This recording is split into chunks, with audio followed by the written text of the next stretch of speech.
Guys, അപ്പം നമുക്കിപ്പോൾ trending ആയിട്ടുള്ള പഴനുറുക്കിൻ്റെ റെസിപ്പി ഒന്ന് നോക്കിയാലോ. സൂപ്പർ ടേസ്റ്റാണ്. പപ്പടം കൂട്ടി തന്നെ ഇത് കഴിക്കണം. അപ്പം നമുക്ക് റെസിപ്പിയിലേക്ക് പോവാം.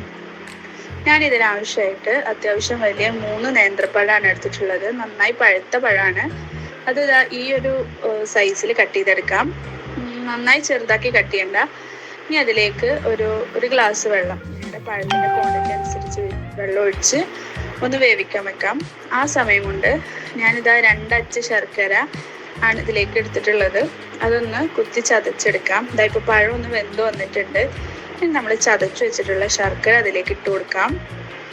ഇനി ശർക്കര നന്നായി ഒന്ന് മെൽറ്റായി നന്നായി ഉരുകി പഴത്തിലേക്ക് പിടിക്കുന്ന പാകമാവട്ടെ.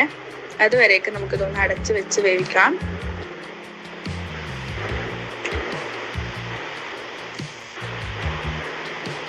ഇപ്പോൾ ശർക്കര നന്നായി ഉരുകി പഴത്തിലേക്കൊക്കെ ഒന്ന് പിടിക്കുന്ന ഒരു ഭാഗമായിട്ടുണ്ട്.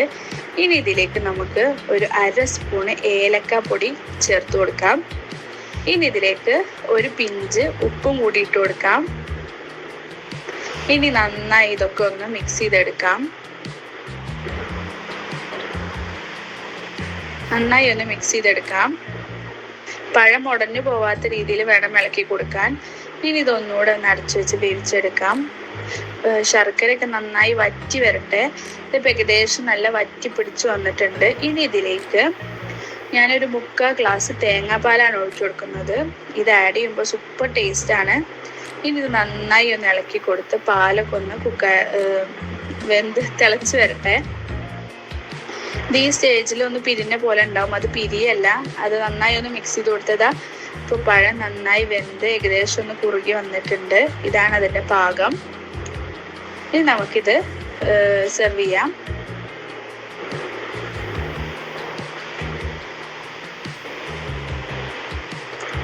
നിങ്ങൾക്ക് വേണമെങ്കിൽ ഒന്നുകൂടി വറ്റിച്ചെടുക്കാം, അല്ലെങ്കിൽ പാലിൻ്റെ ക്വാണ്ടിറ്റി കുറക്കാം.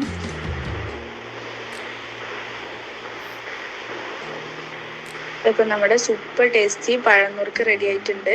ഇനി നമുക്കിത് പപ്പടം കൂടെ വെച്ച് മിക്സ് ചെയ്ത് കഴിക്കാം. നല്ല ടേസ്റ്റാണ്. നിങ്ങൾക്ക് ഇഷ്ടമാണെങ്കിൽ എന്തായാലും ഒന്ന് ട്രൈ ചെയ്ത് നോക്കണേ. വീഡിയോ ഇഷ്ടമാണെങ്കിൽ ചാനൽ ഒന്ന് സബ്സ്ക്രൈബ് കൂടെ ചെയ്യണേ.